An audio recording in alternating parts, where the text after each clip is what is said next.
আসসালামু আলাইকুম। আপনারা ইতিমধ্যেই জানেন যে 7% কোটার ভিত্তিতে নিয়োগ দেওয়া হবে এবং 93% কোটা ব্যতীত অর্থাৎ মেধার ভিত্তিতে কিন্তু সকল সরকারি চাকরিতে নিয়োগ দেওয়া হবে।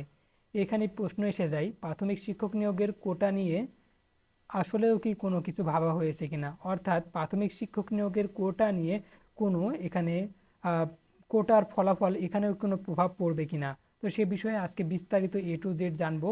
আসলে প্রাথমিক শিক্ষক নিবন্ধনের যে 60%, 70% কোটা রয়েছে, সেই কোটার বিষয়ে কি বলছে সচিব, অর্থাৎ প্রাথমিক শিক্ষক নিয়োগে এখানে কোনো প্রভাব পড়বে কি না। এখানে প্রাথমিক শিক্ষক নিয়োগের কোটা নিয়ে যা বললেন সচিব, এই সূত্রে এই টাইটেলে একটি নিউজ প্রকাশ হয়েছে।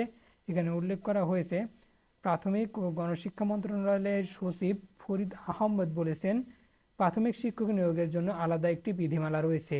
সেটি প্রাথমিক শিক্ষক নিয়োগ বিধিমালা 2019 নামে পরিচিত। এটি প্রজ্ঞাপন নয়, বিধিমালা। আইনের পর বিধিমালা, বিধিমালার পর প্রজ্ঞাপন, প্রজ্ঞাপনের পর অফিস আদেশ।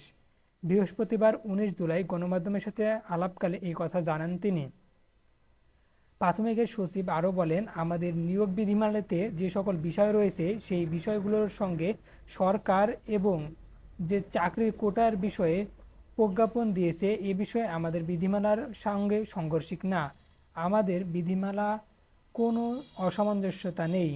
আমাদের বিধিমালা স্পষ্ট। এখানে যেমন 60 অর্থাৎ 60% এবং 20% এই বিভাজনের কথা বলা হয়েছে, তেমনি এটা বলা হয়েছে যে সরকার কোটা সংক্রান্ত কোনো প্রজ্ঞাপন জারি করলে সেটা অনুসরণ করা হবে।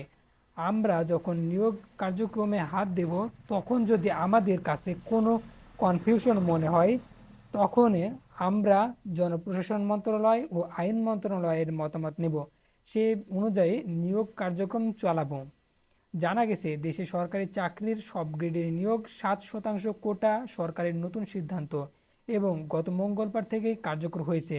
তবে সরকারের কিছু দপ্তরে আলাদা নিয়োগ বিধির কারণে এখনও কার্যকর রয়েছে বিভিন্ন বিশেষ কোটা। বর্তমানে সরকারি প্রাথমিক বিদ্যালয়ের সহকারী শিক্ষক পদের 11তম গ্রেডের শিক্ষক নিয়োগে 60% নারী কোটা রয়েছে। একইভাবে বাংলাদেশের রেলওয়েতে 14তম থেকে 20তম গ্রেডের পর্যন্ত 30% পোষ্য কোটা রয়েছে। বিভিন্ন সেক্টরে ও কর্পোরেশনের নিয়োগ বিধি ভিন্ন ভিন্ন হওয়ায় সেখানে বিভিন্ন কোটা কার্যকর হয়েছে। দেশের সর্বোচ্চ আদালতের রায় অনুযায়ী সরকারি চাকরিতে কোটার সংশোধন করে গত মঙ্গলবার জনপ্রশাসন মন্ত্রণালয়ের বিধি 1 শাখা থেকে প্রজ্ঞাপন জারি করা হয়েছে।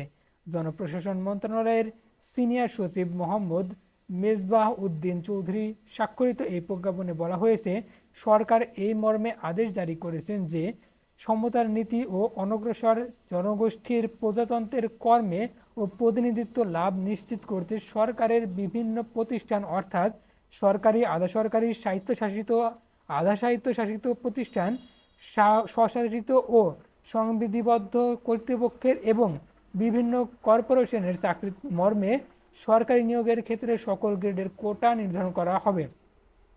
মেধাভিত্তিক 93%, মুক্তিযোদ্ধা, শহীদ মুক্তিযোদ্ধা ও বীরাঙ্গনাদের সন্তানদের জন্য 5%, ক্ষুদ্র নৃগোষ্ঠীর 1% এবং শারীরিক প্রতিবন্ধী ও তৃতীয় লিঙ্গের জন্য 1%।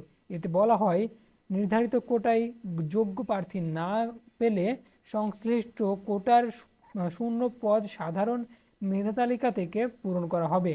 প্রজ্ঞাপনে আরও বলা হয়, 2018 সালে জনপ্রশাসন মন্ত্রণালয় থেকে জারি করা পরিপত্র সহ আগে জারি করা এই সংক্রান্ত সকল পরিপত্র, প্রজ্ঞাপন, আদেশ, নির্দেশ, অনুশাসন রহিত করা হলো। এই আদেশ অবিলম্বে কার্যকর করা হবে। তো এই ছিল প্রাথমিক শিক্ষক নিয়োগের নারী কোটা নিয়ে বিস্তারিত। তো এখানে এখনও স্পষ্ট নেই কবে থেকে নারী কোটা বাদ দেওয়া হবে।